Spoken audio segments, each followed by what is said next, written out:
Welcome to the Wibbly Wobbly Geeky Weekly podcast. This is episode 4. My name is Joe. And I'm Dave, and video games don't kill people, people kill people. Are you sure about that? Oh, I have a rant that's coming so bad, you know. Oh, yeah, I know which story you're talking about. You don't have to worry about it. They canceled it. Yes, that's what I want to rant about. Yeah, don't worry. Their reasoning is full of it. But anyway, just wanted to know how you were doing this week. I'm doing all right. A little bored, you know, talking to you. I'd be bored talking to me too, so don't feel bad. The voices in my head. They talk to me. They understand. What have you been up to? Just the normal, looking for work, not finding work, trying to edit shows, and just do what I do, which is cry myself to sleep at night because I'm not working. That's pathetic. Thank you so much. Cry for me instead. No. I will give that thought, no. Alright, well, shall we delve into the news, our geek news? I suppose we could do that. Alright, folks, we are going to be starting up a little new system. We're learning as we're going, and our friends are giving us some advice. So we're going to be separating things into movies. We're going to start with movies, move on to TV, and then on to gaming news. And then we'll, as we have them, we'll add comic news and little rants and things like that as we go along. So we will make sure we plop them in. All right. My first and only, major movie story right now is that Bill Pullman has confirmed his casting for the Independence Day sequel. Yay! And I've heard what the name of this movie is supposed to be, and it's supposed to be a play on words, like the the Die Hard movies are. Oh, God, we're going that route with it. I haven't heard it yet, so you're going to have to tell me what the hell it is. Independence Day Forever. No, really, what's the title? Independence Day Forever. That's it.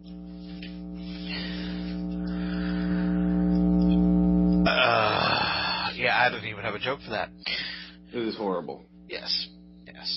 Those are a lot of things we're going to be talking about tonight. But oh, yes. We will be ranting, raving, going into comas, hitting our heads on things. So we're going to end up in the hospital. Lucky us. All right. Do you have any movie news? No. Actually, this week it's pretty much you with the news. I've got plenty to say about all of the awards ceremonies and nominations and winners and everything. I did all the work. All right, all those Whovian fans out there. The Doctor Who story done by Big Finish Audio Stories. Oh, yes.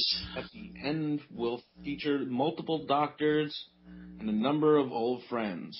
And I'm sorry, you faded out and I accidentally talked over you. What was the title of that again? The title is The Light at the End. Now this is Big Finish Audio, which I've been listening to for a while now. If you've never listened to them, this would probably be a really good starting point. Because as Dave is going to tell you who the doctors are, these are a lot of the classic doctors. These guys, if they had a budget to make this video, would be making spectacular stories. The cool thing with these is you don't need the videos, and they actually work better as audios. So if you'd like to tell the people who the doctors are. All right, we will be starting with the fourth Doctor, Tom Baker, who is basically everybody's favorite doctor. I don't know why. Maybe it's the candies he gives, to everybody. The little jelly babies. was about to say, would you like a jelly baby? The fact that he was the longest serving doctor. To this day, he is still the longest serving doctor. He's kind of become the face of the show. Even people today, they've never watched Doctor Who. They might have heard of it, and they'll go, is that the one with the guy with the scarf? Yep. Everybody knows the scarf. Exactly. We'll also have Peter Davidson, the voice of Peter Davidson, Colin Baker, Sylvester McCoy, and Paul McGann. So, respectively, we have, in the same order that he named them, Doctors 4, 5, 6, 7, and 8. We will also be getting guest voices from Jeffrey Beavers. Now, who is he playing? Does it say? He will be voicing the Master. Okay, I could see that. As well as a number of former companions will be showing up.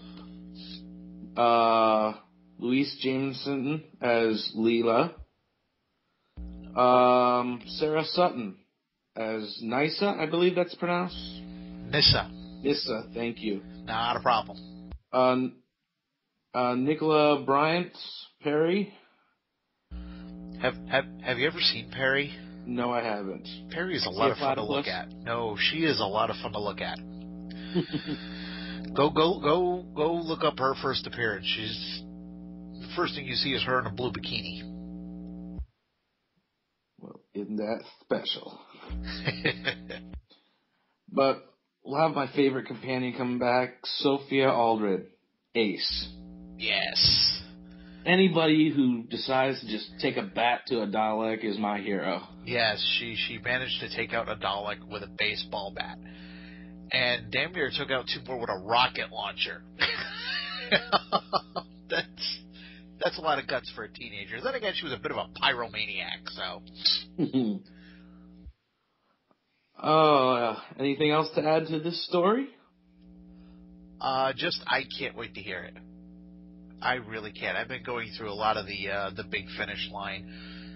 As I said, if you haven't heard them, any of the Doctor Who stuff, go listen to them. They have that. They have I believe they're called the Companion Chronicles, which are Doctor Who stories that are told from the companion's point of view.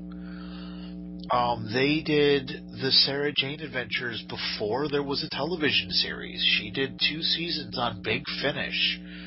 So if you're missing Sarah Jane Smith at all, Elizabeth, wow, her last name just left me. I'm so sorry. But yeah, if you're missing Sarah Jane Smith, go and find these audios. There's about I think there's 6 episodes in 2 seasons. These are not necessarily kid-friendly. These are definitely more mature. They've also done Stargate material. I think they've done 3 or 4 stories there. Anybody who's ever heard of a show called Blake 7? They've done a couple of audios, and these are not fan productions. They have the rights to do these. They sell these as MP3s and CDs. So if you go to the Big Finish audio site, you'll find a lot of really, really good stuff there. And that's really all I've got to add to that. It's just they deserve a lot more recognition than they get. I do like audio stories. They're quite fun. Leave the imagination a lot more, out in the, well, you can use your imagination. Well, it's like what they say about the radio. It's the theater of the mind. Yes. So, but that's really all I've got. All I wanted to add to that story. So, do you have anything else for? Well, I had another one where it's a short one. It says UK viewers can now see Game of Thrones season 3 opener on Monday, April 1st. Now, here's the kicker. You know how most of the time they get to see the shows before us. We get to see it 24 hours before they do. Well, if it's their show, they usually see it first. Usually our stuff we get to see see first, unless it's a movie lately. I believe The Avengers opened up over there a week or two before it opened over here. A lot of movies have been opening in England and in the UK before they've been opening over here. Not sure why they're doing that, but they're kind of shooting themselves in the foot. What they need to do more and more often, they want to stop piracy. One way to help quell piracy is a lot of people are willing to pay to go see a movie. What they need to do with something like that is make it a worldwide release on the same day, if that is at all possible. You can't do that with every movie. I understand that. But the bigger movies like The Avengers, the Amazing Spider-Man, and all these all should have opened the same day. And for whatever really bizarre reason, they did not. Something like Django Unchained, I can kind of see why they open in different areas at different times. You know, a day here, a day there. That's not that big of a deal. Especially with what's been happening in the U.S. past few weeks. Yes. But now you look at Doctor Who. The only wait we have is about 6 or 7 hours, and that's because when they broadcast it in England, it's only 1 o'clock in the afternoon. So you want to get the primetime rating. That's fine. That makes perfect sense. I can understand you waiting a little while. I personally don't think it needs to be aired at 9 p.m. It is a family show, but over here we coddle our children to a point where, if it's something that might even resemble something being scary, we shouldn't let the youngins watch it, but that's a whole nother rant. I won't get into that. Dave knows my feelings on that whole thing. All right, moving on. We have gaming news now. We have really got to come up with some title cards, you know what I mean? Some music between segments. I'm actually working on that at the moment.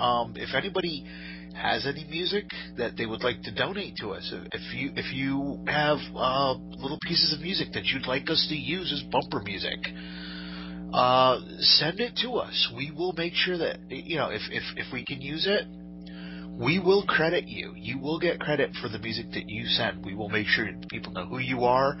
If you have an album or something and you'd like us to pick part of a track and use it as a bumper, let us know. We're more than happy to do that and help people find you. That's assuming people find us first. Shut up. Just go with it. All right. Like I said, moving on to gaming news. Eric Todd Dellums, he voiced a character on a very popular game called Fallout 3.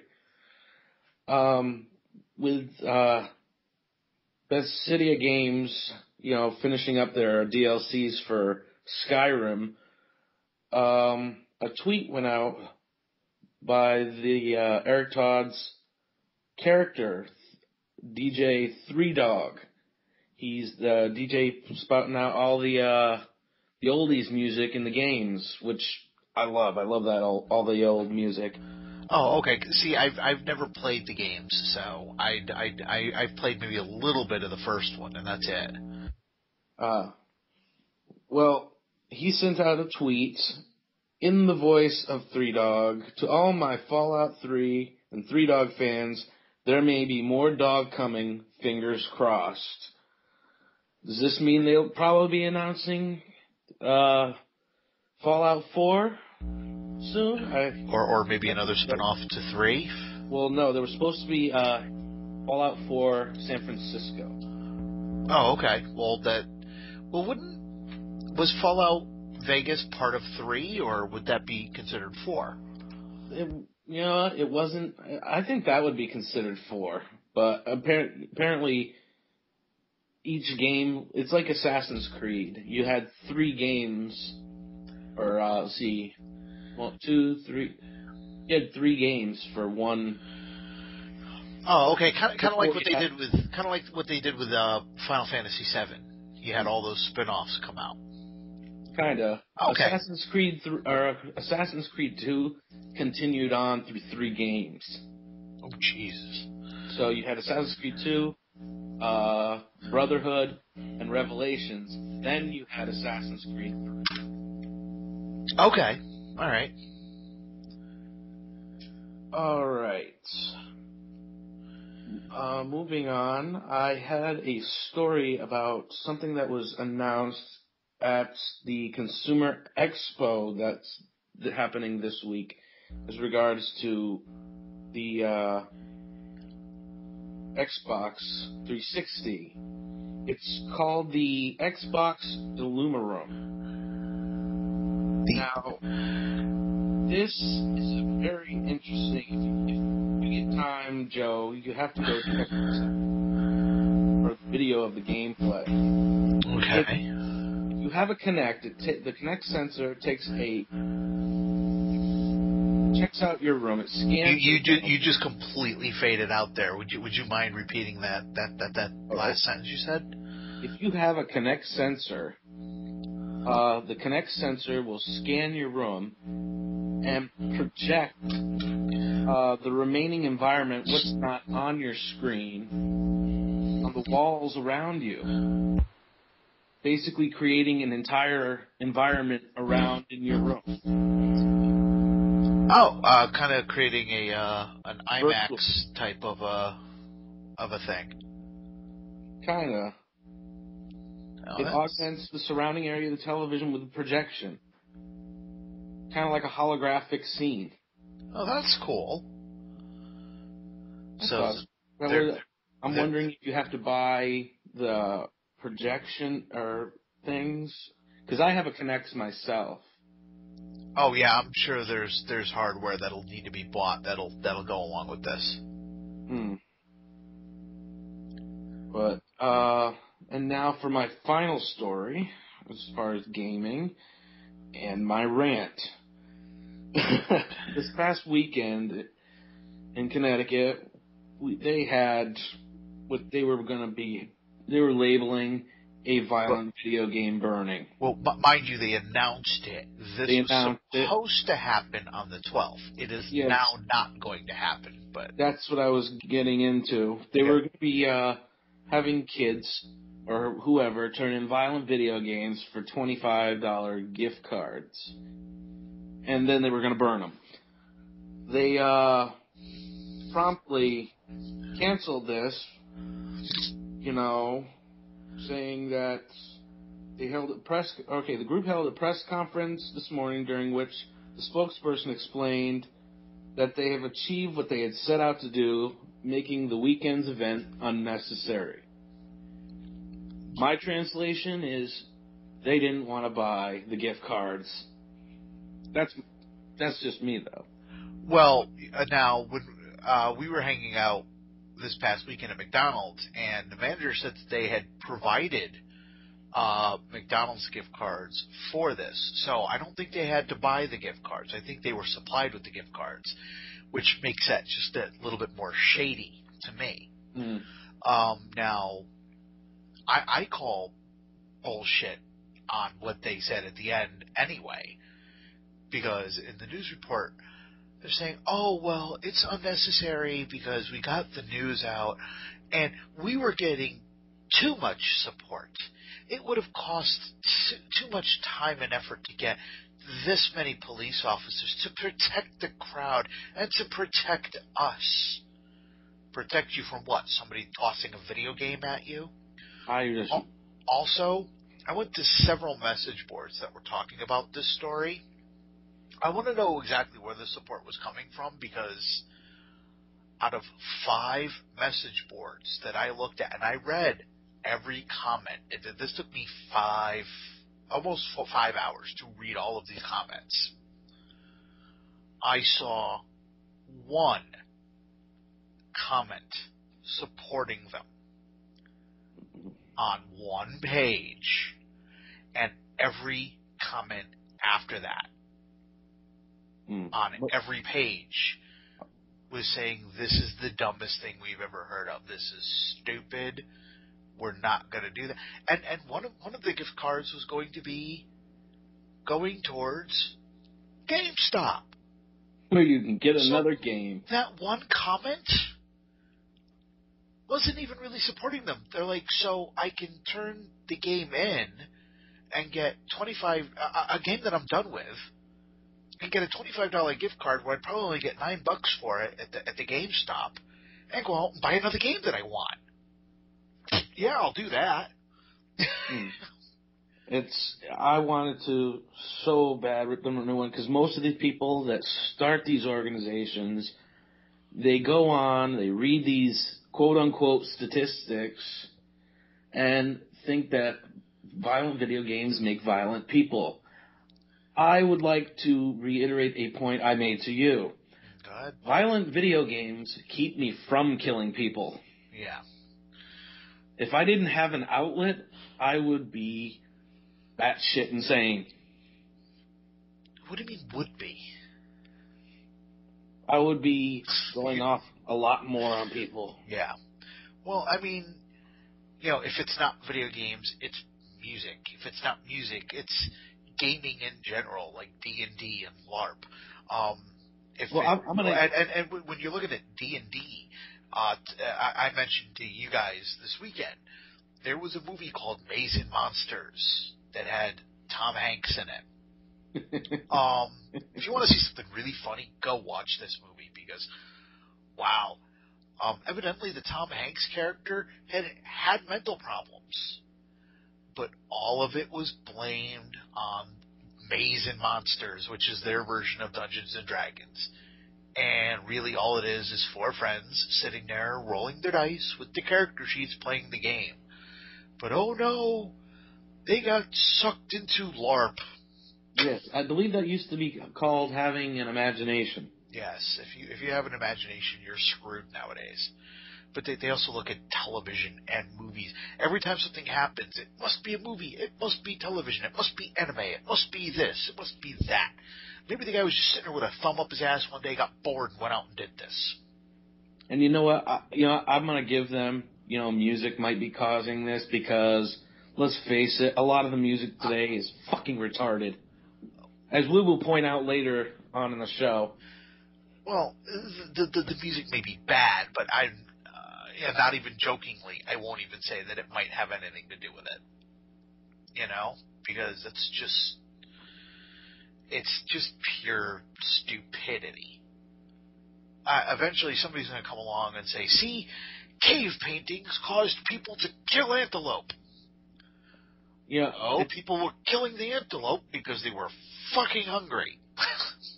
And then here's another thing. They tell people to get out their aggression by doing certain physical activities. One of those activities that's always promoted as far as getting aggression out is boxing. Well, boxing I find is a good sport. It's good for you, but it also has an element of violence to it. Yep. Well, what about karate? Or MMA? Or I had one. Oh, yeah. What about, you're talking about not wanting to promote aggression? Then stop telling your kids to be more aggressive at football and baseball. Granted, I know I'm pushing this to an extreme on the logic, as are you with the sports. But it's just following that same logical course. Well, that same study with violent video games also turned out to study that kids who play sports video games tend to be more aggressive. Yeah, but nobody's talking about that. But you know what? Most reports that I've read basically have come up and said, you know what? We genuinely can't say whether it does or does not promote aggression when you're playing video games. It's all in your perception of fantasy and reality. Exactly. If you genuinely have trouble telling the two apart, then could a video game affect you? I suppose maybe it could. But the problem is not with the video game. It is with that particular person. It is also with the parent guardian, aunt, uncle, whoever's taking care of these people or watching these people. And I don't mean just children. I mean adults as well. His parents don't pay attention to what their kids watch. I remember you regaling me with a story of a mother who wanted to purchase an anime for her child when you were working at a video store. Oh, yeah. Because a woman wanted to rent which was an anime, which is hentai, for who people don't know, is basically violent anime porn. But she saw the colorful cartoon characters on it and thought, oh, this is okay. And she brought it up, and she genuinely didn't know what it was. She just saw that it was a cartoon, which is a big problem with parents as well. They don't do any research. I shouldn't say all parents, because that's a broad brush. Certain parents don't do their research. Once I explained to her that this is not for children, she's like, oh, okay, well, da-da-da-da. And then I walked her back to the anime section and said, but this is not all anime. And I explained to her what series are good for kids, because I found out the age. Yeah, she told me her age, that it was a daughter. What would she like? Because she said that her daughter had discovered anime, and she wanted to sit down and watch anime with her. So this was actually an attentive parent. Excel Saga. No, not Excel Saga. Showed her, I can't remember the name.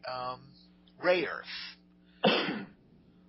Ray Earth is a good family series. I explained to her as the girls dress kind of like Sailor Moon, so it looks a little on the sexy magical girl side. She says she likes all the pretty dresses and everything, so that works just fine. Other than that, you know what? You can sit down and watch that with the family, and you're good. It's not telling you to censor all your kids from everything. Just, if you're going to show them or take it up to that next level, let them know. Make sure they know the difference and what is real and what is not, and what you should do or what you shouldn't do. Exactly. It's like, sit there and watch these shows. And afterwards, if you really think it's necessary, sit down and have a conversation with them about it. Like when you're like 4 or 5 years old, you're watching the Roadrunner and Wile E. Coyote. It's like then you can maybe sit down and say, hey, you do realize, because to a 4 or 5 year old, throwing a hammer at somebody might seem like it might be fun. Because I agree, it is fun. you understand what I mean now. That's something you want to sit down and be like, hey, you see what he did in the cartoon? That's a cartoon. That's not going to hurt those guys. You do that for real, and you might hurt somebody. Mommy has to 4 and 5 year olds are a little more impressionable than somebody who's 13, 14 running around with a fake machine gun that's pixels shooting pretend people. They do realize the difference. They're not stupid at that point. But again, when I was 4 or 5, I watched the Looney Tunes. I never tried to drop an anvil on somebody's head from on top of a cliff. Because I did realize at that point that would probably hurt somebody. Yeah. But, yeah, I've got nothing else to contribute to that rant. I could literally continue it all night, but I'm not going to. Yes, I know I could too. I believe that is it for all my news for this week. Yeah. But, yeah, I've got nothing else to contribute to that rant. I could literally continue it all night, but I'm not going to. Yes, I know I could too. I believe that is it for all my news for this week. Okay. Originally this week we were going to be going over the different TV shows that are coming out over the course of this year. We're going to move it back 1 week due to all of the award ceremonies and nominations that have happened over the course of the last 3 days. We're going to start with the smaller one, which was the IAW TV Awards, otherwise known as the International Academy of Web Television. which is the web TV has become a huge hit over the past couple of years. Most people are running TV shows basically straight out of YouTube. Or YouTube, they've created websites like we have. Now, right now, we're obviously just basically an infant show. Right now, we're only audio. Eventually, we are going to expand into video. Oh, no. Oh, yeah, people will get to see what the hell we look like and then run screaming. But, I told I had a face for radio. You do, believe me. No, but I'm not going to go over every award, but I am going to cover some of the ones that would, be in our wheelhouse, as in, specific actors and specific types of shows and who won what.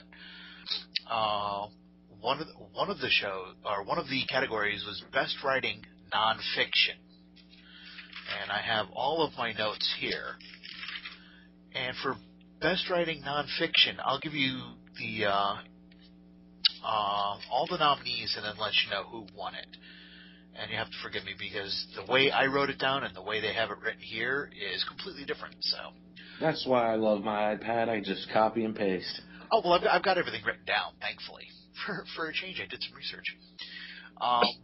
For Best Writing in Nonfiction, the reason I'm mentioning it is because the first person that was nominated, Felicia Day for The Flog. Yay! After that, you had Grace Helbig for Daily Grace, Harry J. Knowles and Brett A. Hart for Ain't It Cool, Jason Rovu, and I'm sorry if I said your name wrong, for I had no clue. Hello?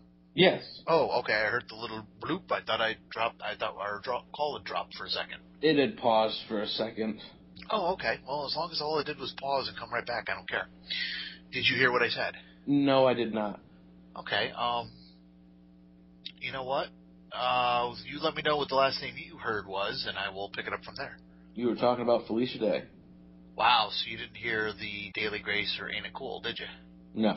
Okay, well, just so Dave knows what the names were, Grace Helbig for Daily Grace, Harry J. Knowles and Brett A. Hart for Ain't It Cool, and Jason Rovu for Larry King Now. And what I was asking you was, I didn't even know that Larry King was doing a web series. I don't know if you'd heard anything about that or not. Yes, I did actually know that he moved his, since his other show, had ended, he moved on to doing web. Oh, okay. Well, no, this is actually the first I heard about that. I'm glad he's still working. I'll have to check that out. Well, apparently he died last month, too, so. What? No, somebody had put a report up that he had died. I was about to say, I thought that was fake. It was. He tweeted later that he wasn't dead. Oh, okay. Mark Malkoff for Celebrity Sleepovers, which if you haven't seen that, just watch an episode. It's actually really funny. And then Philip DeFranco for The Philip DeFranco Show.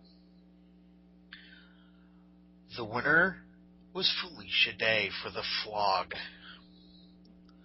If you go to Geek and Sandry and just check out some of her stuff. It's really funny. You've got The Guild. You've got other shows like Learning Time just started. Yes. What is it? Written by kids. You've got the Vaginal Fantasy Book Club. What? I didn't see that one. You have not seen that? Oh my God, you have to watch that. The Vaginal Fantasy Book Club, which is Felicia Day and some of her friends just on a webcams doing a book club. Oh, holy crap. Didn't see that one coming, did you? Yeah, no, I didn't. You just caught me completely off guard for that. And really quickly, Best Directing in Nonfiction. I'll just give you the winner in that one. That was Sean Becker, The Flog. So now Felicia Day's show, The Flog, has won 2 already. She won this award last year as well. She won for a couple of things last year as well. I think she might have won for Best Host. I'm not sure. Well, as far as web shows, she's been doing very well the past few years, especially with the Guild. Oh, yeah. And we won't worry about comedy.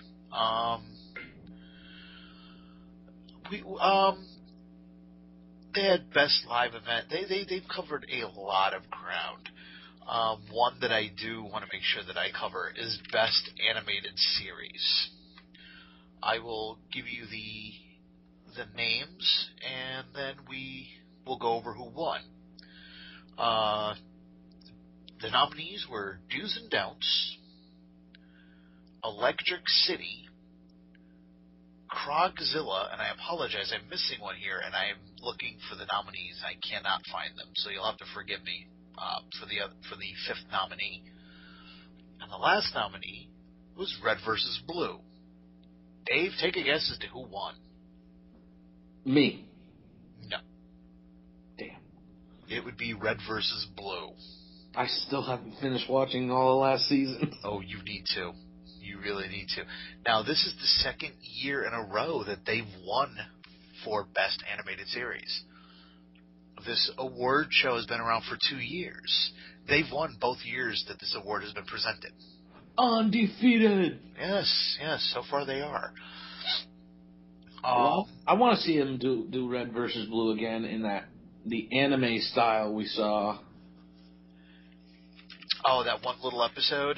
Yeah, that one little episode that somebody did. It was filmed, an anime style animation, and it was like, it was just awesome. There's no other word for it. Oh yeah, no. You see, I believe it was Griff tied to a rocket. No, that wasn't Griff. That was actually Church. Oh, that was Church? Yes, that was Church. And he tied the rocket and had it fired by, I almost said Gus Sorolla. That's the actor's name. Simmons. And he's standing there, and as you see the rope uncoil, he just looks. And then he looks at Griff, and he goes, I just had a thought. And Griff says, now you had a thought? He goes, yeah, if I don't get a chance to say it later, ow, and then shoot through the tunnel. So. Oh, that was just. The animation was really good too. It's too bad it wasn't a better video quality. Yeah, no, it was. It's on the DVD, so you can see it that way. It's absolutely beautiful to look at. But best makeup and special effects was won by The League of Steam. They also won for best costume design. The little bit I've seen from the clips they played on the awards genuinely looks really funny. This is one I'm going to have to check out. But just to keep it short on the International Academy Awards, if you didn't get a chance to see it, if it's not up today, it should be up by tomorrow, up on YouTube. You should be able to watch it. It's a very short award ceremony. They trim all of the fat out. It ran about 2 hours. So give or take maybe 2 or 3 minutes. So if you're interested, look up the International Academy of Web Television or the IAWTV Awards 2013. And that's really all I've got on that one. Did you want to go into the People's Choice Awards? Sure, we'll go through people who have won already. Excuse me. What's your excuse? Well, we've got the People's Choice Awards, which were held last night. And you know what? A lot of the choices were pretty spot on. A few of them made me cry. A few? Yes. The majority of the winning went to the Hunger Games. Yeah. Won for favorite movie actress Jennifer Lawrence. Favorite action movie. But basically it needed 2 movies. I don't. Best action movie? Yes, it won Best Action Movie and Best Movie. Yeah, okay. You know what? Like we were talking about before, it was up against the Avengers for the action. The only reason I would edge Hunger Games over the Avengers, even in the action category, is it was actually a little more action heavy, while still telling a damn good story. Whereas, like me and you were talking off air about the Avengers is a kick-ass movie. But really, there were one or two action scenes that did kind of bring the plot to a dead halt. It really didn't advance anything. Like the fight between Iron Man and Thor. It reintroduced Thor into the universe and then just stopped to let him beat the crap out of each other for a little bit. You know what I mean? No, I think it was to bring out the fact that they, you got this new guy showing up, taking their prisoner. Stark's first reaction is to fight back. That's the type of person he is. Right. He doesn't know who Thor is yet. But, and again, I sure as hell ain't speaking ill of the Avengers. I saw it at least 4 times in the theaters. But then again, the Hunger Games I saw at least 3 times in the theaters as well, because it was just such a well-told story. It's a very dark movie. Bring your kids. You know what? It is based off a young adult novel. I know. But even for the young adult novel, I would read it with your kids, especially if they're under 12, 13, because there's a lot of stuff in just the books alone that could easily frighten a younger child. It really could, because it gets pretty damn graphic in the book. They actually had to pull back a little bit. Otherwise, the movie probably would have gotten an R rating. And you'd lose your core audience right there. That one I understand why you want the PG rating, or PG-13 rating rather, because it is aimed at teens. So you want the teens to be able to get in there, All right, moving back to the list. Sorry about that. It also won for Favorite Faces of Heroism for Jennifer Lawrence, and Favorite Movie Franchise. And favorite on-screen chemistry between Jennifer and Josh and Liam in the Hunger Games. It's just some of these categories for the Choice Awards are ridiculous. The People's Choice Awards, yeah. Again, favorite network TV comedy, Big Bang Theory. I love that show. Yeah, you got favorite network and then favorite cable TV. Let's just make it favorite TV comedy and favorite drama, because no, not everybody has HBO. So why are you gonna, well, maybe, you know what? Now that I said that, I think I just defeated my own argument. Due to the fact that not everybody has HBO, I guess that might be why you would have cable separate from. Yes, I don't have HBO. But we got Castle won 2 awards. One for Nathan Fillion for best. What was it? Best favorite dramatic TV actor, and Castle won for best crime TV drama. Supernatural beat out Doctor Who's best sci-fi fantasy show. That hurts. Yeah, it does. That's absolutely ridiculous. I apologize to everybody. I have to talk a little bit quieter. My roommates are going to bed. So the thing that bugs me about that, though, is that Doctor Who over the past couple of seasons has gotten kind of dark. Yeah, they don't. Well, then again, they don't have unicorns farting out rainbows. So maybe that has something to do with it over the last couple of years. Everybody remembers that. True Blood beat out Game of Thrones, which is, I guess it's very popular. Game of Thrones is popular. See, now here's the thing. True Blood is actually declining in popularity, while Game of Thrones is building it. I wouldn't know because I'm more of a Dexter fan myself. That was one of the nominees. Yeah, that must have hurt you a little bit. Well, you know what? I have been having a hard time since I don't have Showtime anymore catching up on Dexter. Oh, But, I don't have HBO, and I have no problem watching Game of Thrones. yes, we all know that. Or some of us know that. What? My fiance records them for me so I can watch them. Right. She does.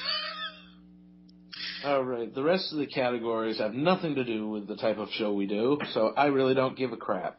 Yeah, we do. Although I was looking at them and being, repulsed by what was nominated. Never mind what actually won, but yes, let's see. I think Katy Perry won 4 awards here. Yeah. Favorite new TV drama is Beauty and the Beast on the CW. Which, again, I don't know if you've seen that. I have not. Yeah, they managed to defeat the entire purpose of Beauty and the Beast by not having the guy look like a beast. Instead, he's got a scar. Well, here's the thing. Here's the thing. He has a scar, and when he gets angry, he hulks out. Oh, so it's the Hulk. Yeah, this isn't Beauty and the Beast in any way, shape, or form. The one in the 90s was definitely, or the 80s, I should say, was definitely a new take on it. But, holy shit, at least Ron Perlman looked like a beast. And the whole point was he was hiding from society because of how he looked. He would never have been accepted. I think the new series has more to do with the internal beast. Yeah, but there's shows like that out there which don't try to go on the name of Beauty and the Beast. Anyway, I'm sorry, that's way off topic. Yeah, kinda. Yeah, just all right. I think that before we head on to the big awards show, the nominations, that came up, I was thinking maybe we could go to one that we all love, the Razzie Awards. Oh, yes, please, go through that list, because, oh my God, it's awesome. That's right, folks, the Raspberry Awards came out, and this is an awards show that comes out the night before the Oscars, where they give awards for the worst thing ever throughout the year. And I'm going to read off, first of all, before I read off some of these nominations, I'm going to tell you that every single nomination includes Twilight. Every category includes Twilight made every category. Congratulations, Twilight. Now, you deserve it. Now, if they could only win every single award, then I would be happy. Oh. I don't know. They're up against Adam Sandler. No, they're up against Battleship. That too. All right. Okay, we got the nominees. I would just stick with the big ones. All right.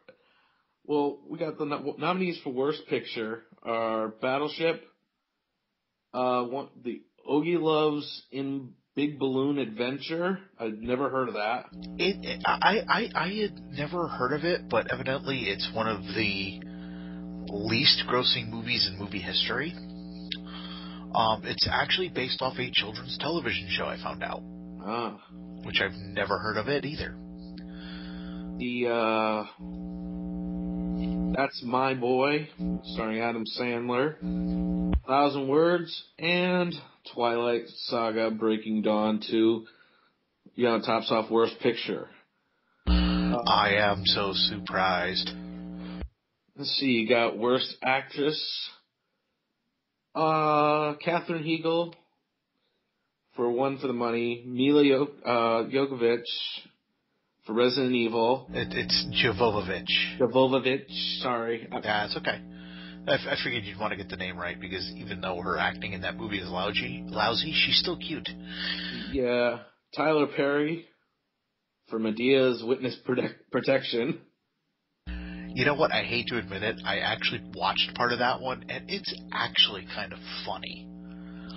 I think it's just people are getting tired of the Medea movies, and I don't blame them. Oh, this one's going to really get you laughing.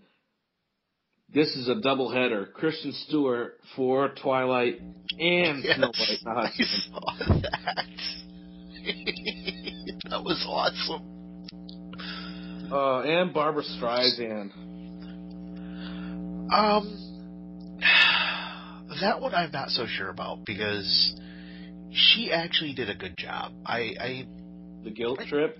The Guilt Trip. I've actually seen some of that movie. She did okay. Seth Rogen did okay. It's just that the movie is kind of blah. It's not much of a movie. It's not a bad movie. It's just kind of bland.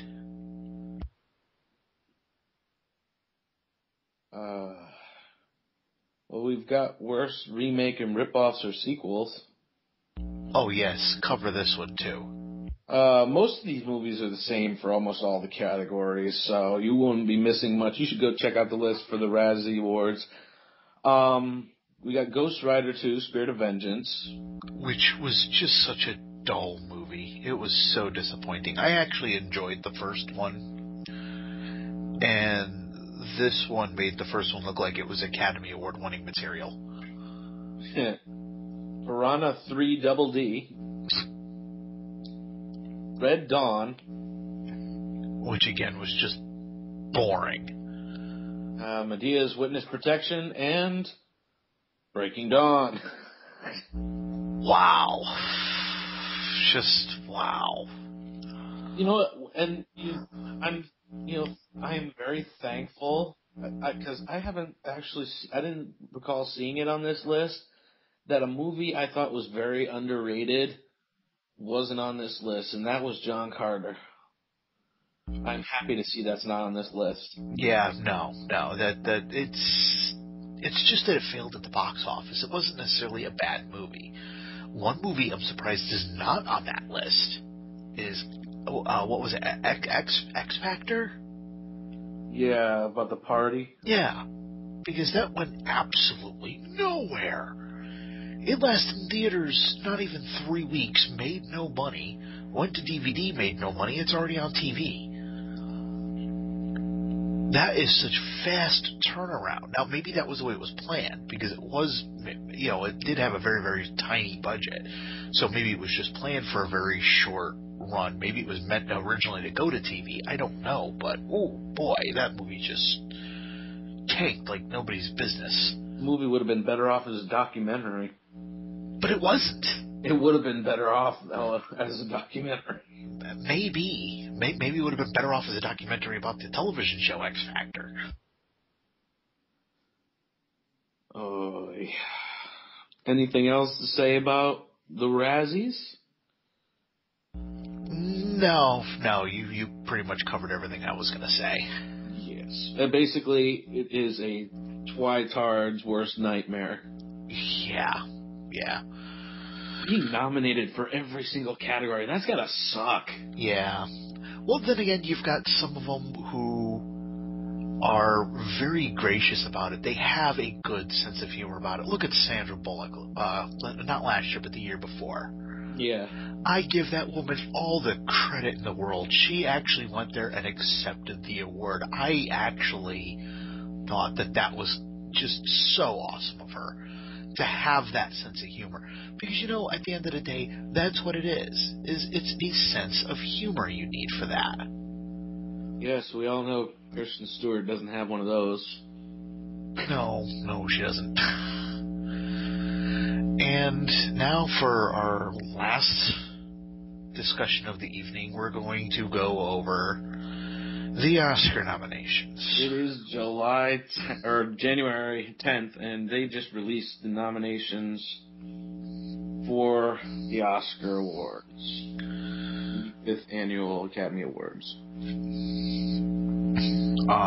Do you want to go over Best Picture first, and we'll work our way down? All right. We will start with Best Picture. We've got Amour. Is it Amour or Amour? Amour? I believe it's Amour. You sure? Yes. I was actually able to watch the video with Seth MacFarlane and Emma Stone this morning. No, I was not up at 5 a.m. to watch it. I watched it a little bit later on. Yeah. And they did say it was Amour. We've also got Life of Pi, Argo, Ben Affleck movie, Lincoln, Beasts of the Southern Wind, Silver Linings Playbook, Django Unchained, and Zero Dark 30. Oh, also Les Miserables. I didn't see that. Oh, yep, there it is at the bottom. I had to miss that one. It was cut off on the screen. Now, I have problems with this list right off the bat. The fact being, first, problem being, Django Unchained hasn't even been in theaters a month yet. That doesn't really mean anything. As long as they get it in on time, it does count. They do have a cutoff date, and it was in there well before the cutoff date. So anything that comes out now would be automatically being looked at for next year. It's a Quentin Tarantino Western. It's basically Kill Bill with less tech. Well, I don't know about that. I haven't seen it. Honestly, I haven't seen anything on this list. So I really can't say one way or the other whether any of these deserve it. Honestly, after what came out of, it was either the Pentagon or the House of Congress today, I'm personally pulling for Zero Dark 30. I call bullshit anyway, because I think these are all fixed.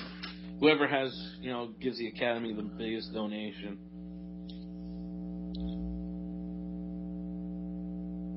Hello? Yes.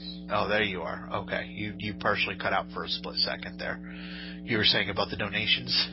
No, I just think that, whoever gives the Academy the biggest donation gets their movie up for nominations. To an extent, yeah, a lot of it is political. There's no denying that in any way, shape, or form.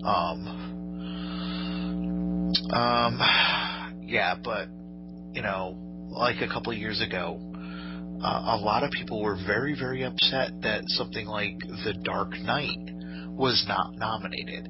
Personally, I believe it should have, because it was one of the best movies of that year. And I don't mean by highest grossing. I mean just the story in that was so deserving of being noticed, and it was not. It deserved that recognition, and it never happened. They are never going to, accept the superhero genre at the Academy. The superheroes probably not, but the thing is they tend to, 99% of the time, they ignore any kind of fantasy or science fiction material. Unless it's Lord of the Rings. Well, I was going to say, with the exception of Return of the King. And for whatever reason, Avatar a couple of years ago. I think that was 2009. That's a whole other rant that needs to be made, but I won't do it now. Do you want to go into the actors category? All right. Best actor in a leading role, Bradley Cooper for Silver Linings Playbook, Daniel Day-Lewis for Lincoln, Hugh Jackman, Les Miserables, Joaquin Phoenix, The Master, and Denzel Washington for Flight. Okay, my only beef with this one, and it's from the little bit I've seen of Les Miserables, is Hugh Jackman. Hugh Jackman is normally a really damn good actor, and what kills me is he comes from a theater background. He just doesn't hold up in this movie. It's almost like he's never sang before. He holds the notes, he hits the keys. But from what I've seen, his character is so bland. No emotion behind the music? Not as much as there should be. A lot of his character is literally, and this isn't his fault, it's the fault of the budget they had. They couldn't get all of the sets that they needed. But it's literally him singing a song and walking to the end of a hallway, and then turning around and walking back down the same hallway, and then turning around and walking back down the hallway again, and then turning around and walking back down the hallway again. And he does that in 2 different songs. Maybe he's taking a sobriety test. Maybe, I don't know. Can you sing and walk a straight line? I think not. I've done karaoke. I've been able to do that. But other than that, again, I haven't really seen any of the movies, so I can't really say anything. So we'll go into the leading actresses category. You're going to make me try and say some of these names, aren't you? I'll handle this one because there's a couple of interesting things in this. God help me, and I apologize to people for mispronouncing some of these names because it's going to happen. We have Jessica Chastain for Zero Dark 30. Jennifer Lawrence for Silver Linings Playbook. Emmanuelle Riva for Amouar. Emanuela. No, it's Emmanuelle. Trust me, I know that because of a series of movies I used to watch when I was younger.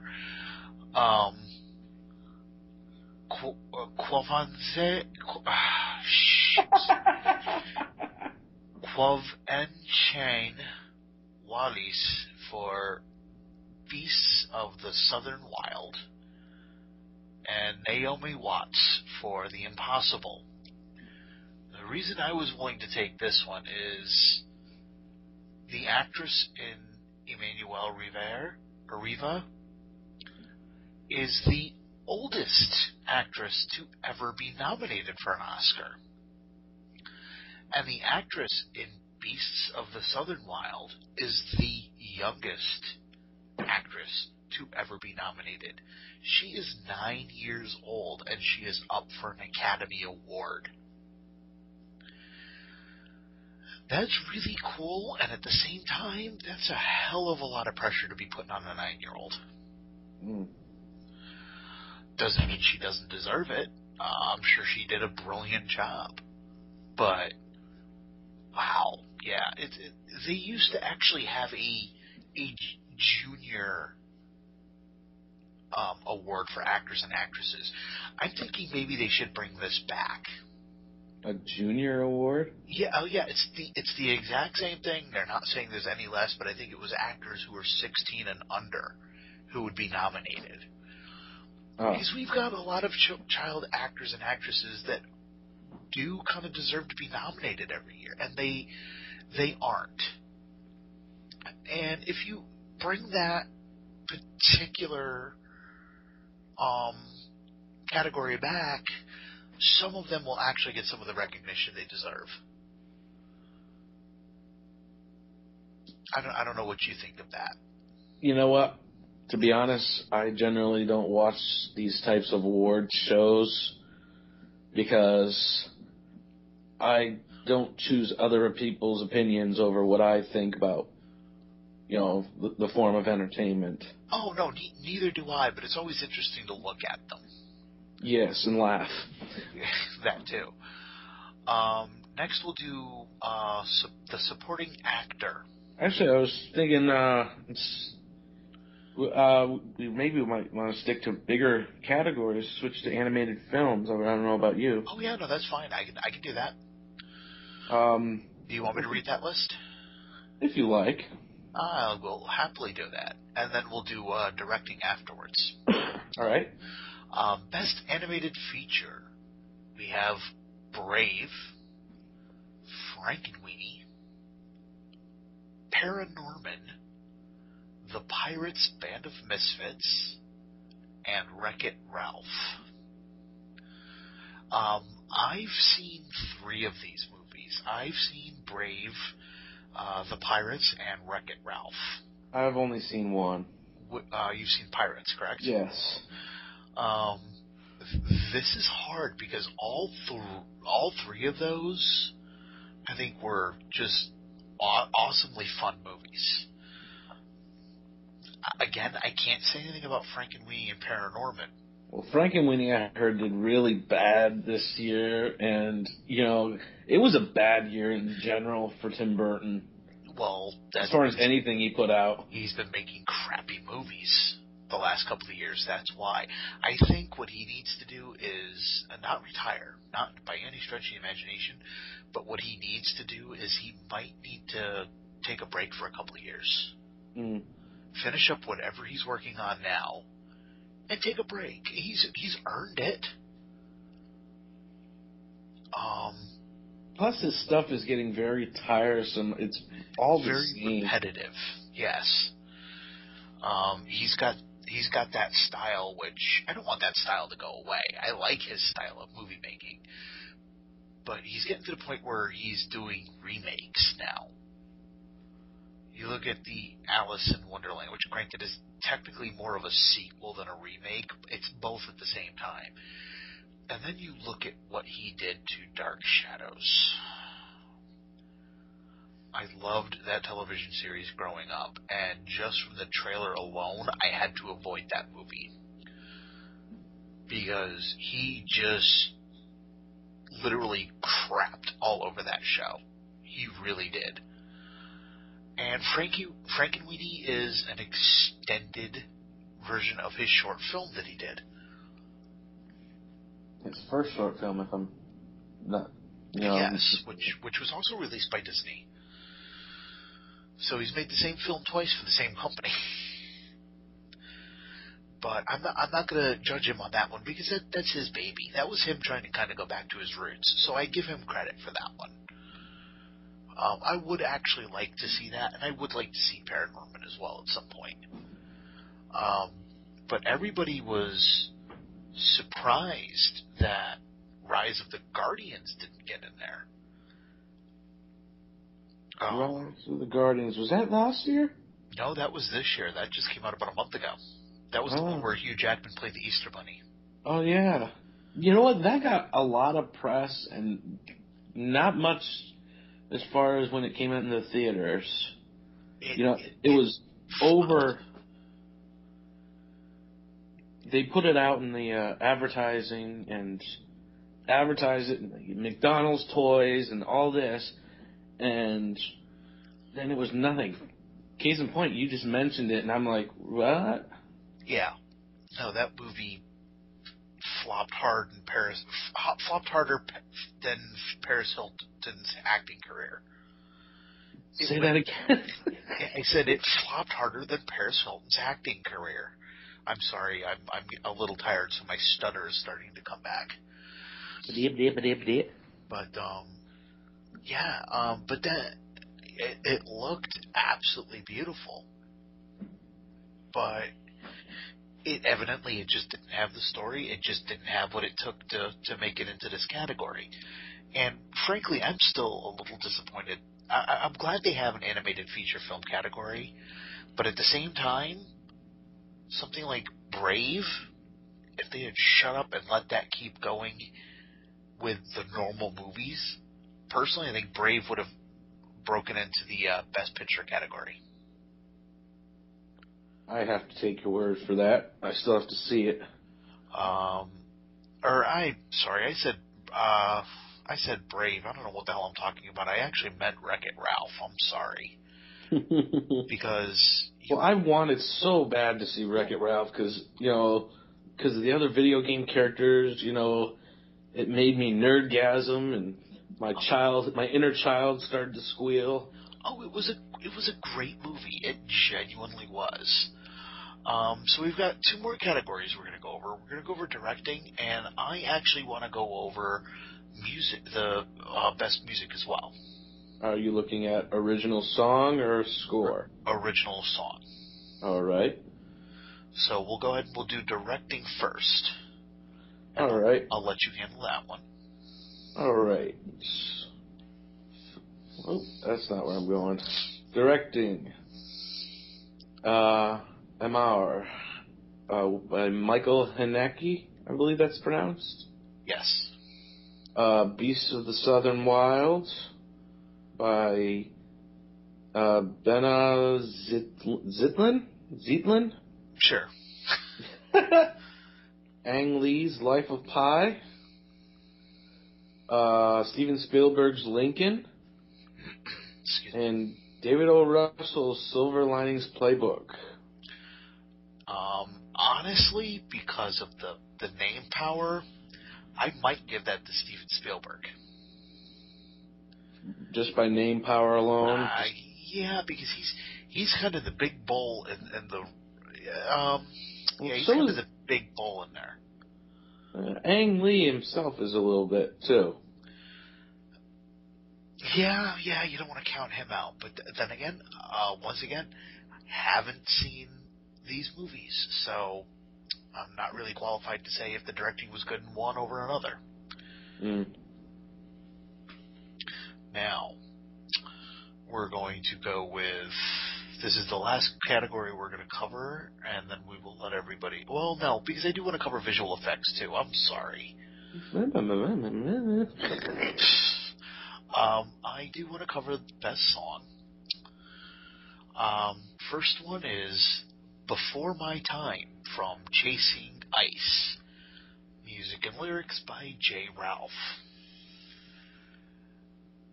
This is one of two I'm pulling for. Everybody Needs a Best Friend from Ted. Music by Walter Murphy. Lyrics by Seth MacFarlane.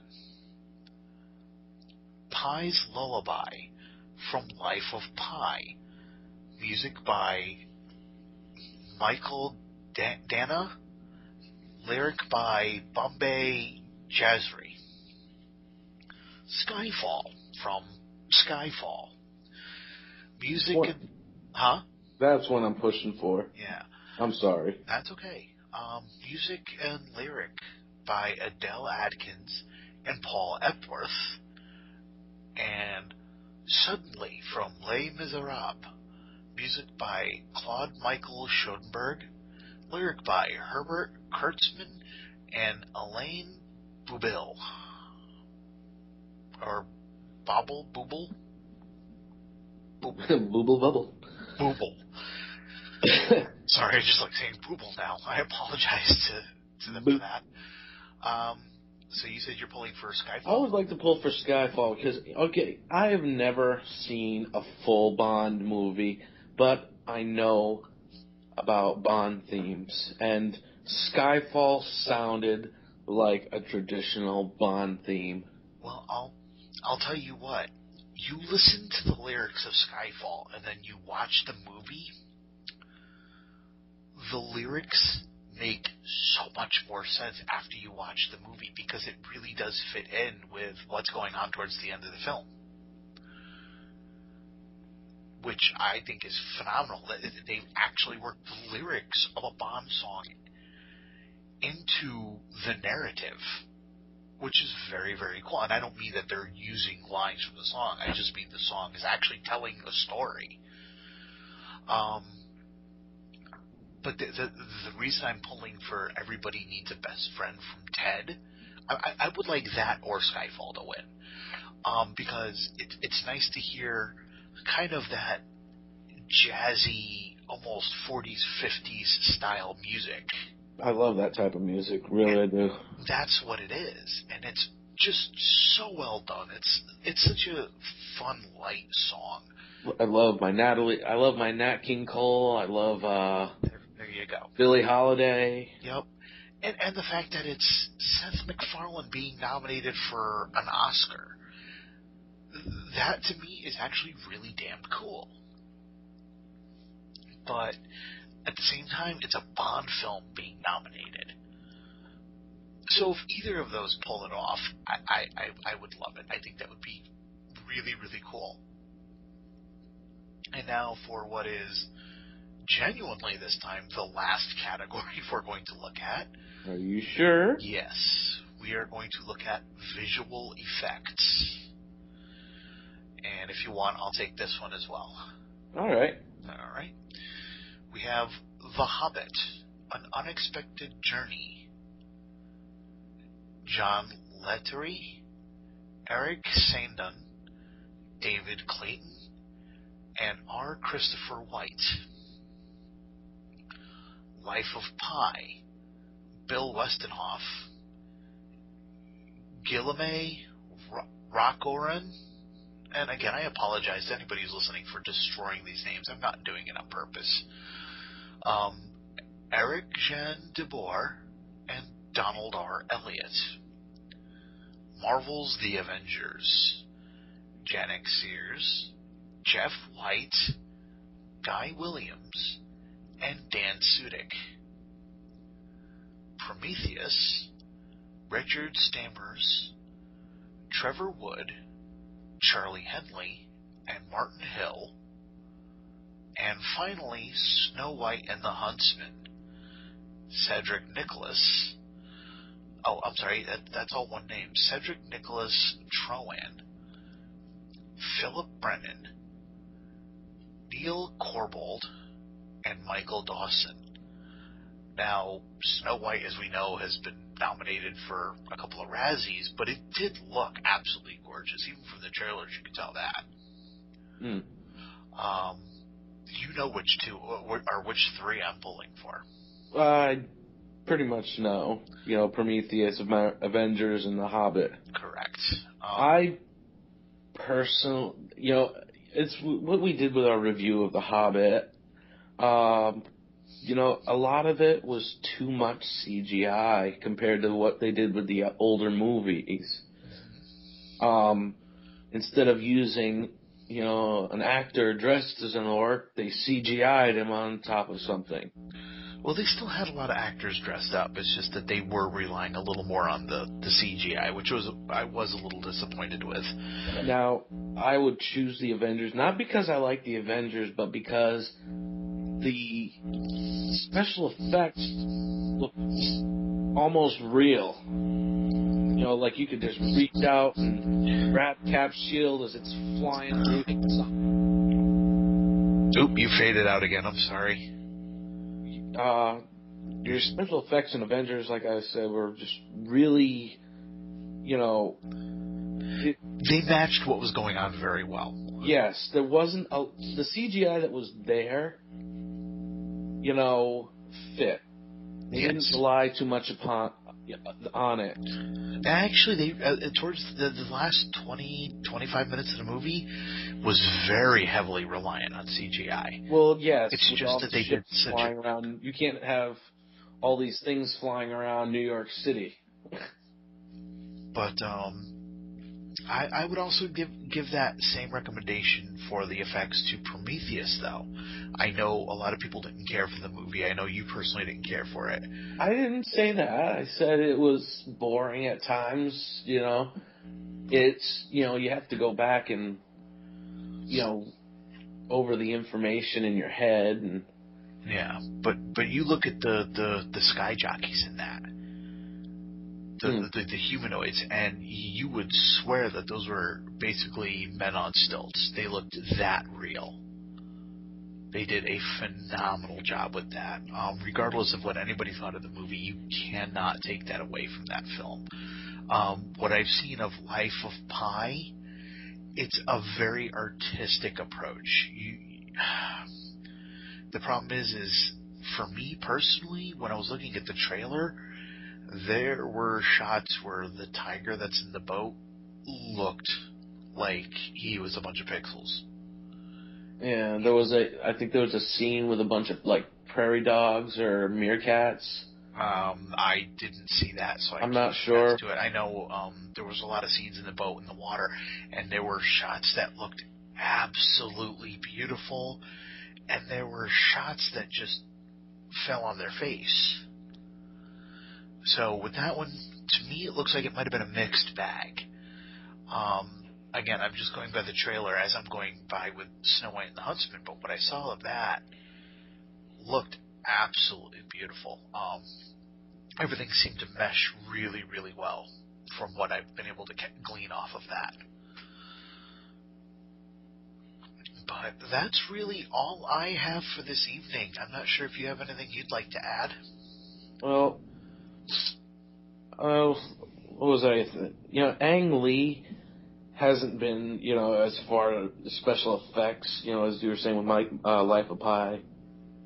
Special effects wise, he's not always been my favorite person.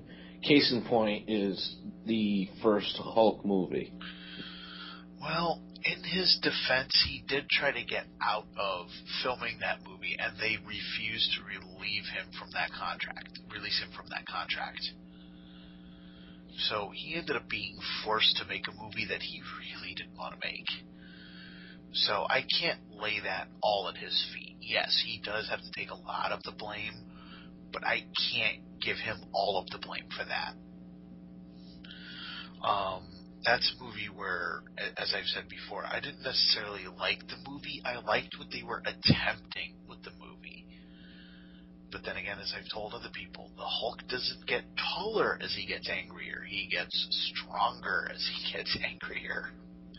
Not to mention, Ang Lee did all the motion capture for the Hulk. Yeah, which then I genuinely didn't have a problem. I didn't have a problem with that, except for the way the Hulk looked. Right, his face. Yeah, but you've got to keep in mind too that was also very early in motion capture at that point. I believe, if I'm not mistaken, that may have been done before Lord of the Rings. Yes, actually it was. It was made before the Lord of the Rings. So you look at that, and then you turn around and you look at what they did with Gollum in just the year 2000, 2001, 2002. There's a vast improvement there, and there's an improvement between the Lord of the Rings and how Gollum looked in The Hobbit as well. Yeah.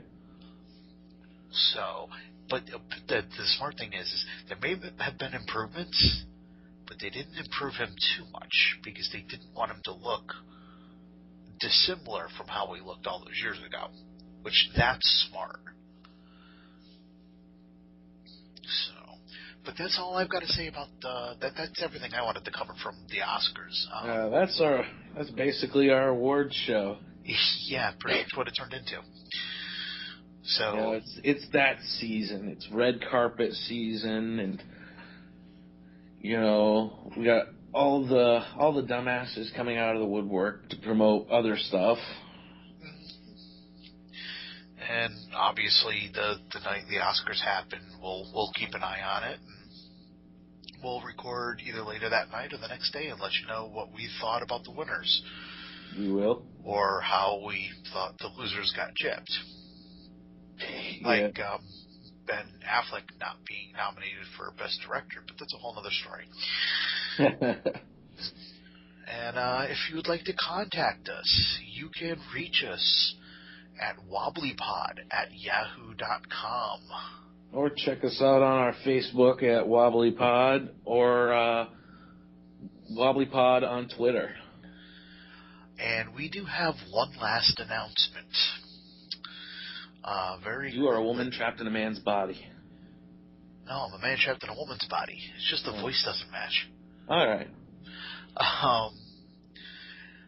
This announcement is regarding a new series. We are going to be covering all of Star Trek. That's right, we are batshit insane. We are going to be covering every episode of every season of every series of Star Trek. God, man, are you nuts? Do you understand the ramifications of this? Yes, if we don't do it, the universe will explode. Well, if we don't do it, or if we do it, people are going to be so pissed off and sending us hate mail and over a TV show. Yeah, well, at least we'll get in mail. Oh, yeah, I get a point there. The name of the show is Taking on Trek, and it will be premiering next Thursday. So if you're paying attention to the date, today is January 10th. So it will be coming out January 17th will be episode 1. It will be a bi-weekly series. We will be explaining everything about the show at the beginning of the beginning of episode 1.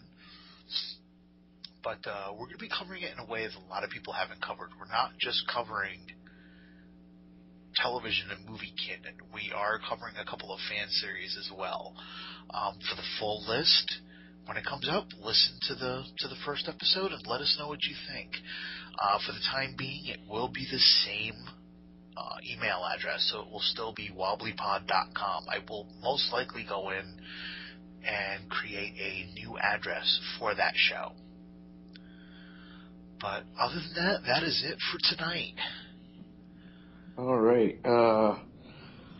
And you know what, folks? Enjoy this time of movies, and the awards, because it's the best comedic experience you're ever going to get, just watching all this crap. Well, if anything else, having Seth MacFarlane host the Oscars will definitely be interesting. Oh my God! Especially if he's half as funny at the award ceremony as he was this morning at 5 a.m. All right. On that note, I'm Joe. I'm Dave. And everybody have a good night. Take care.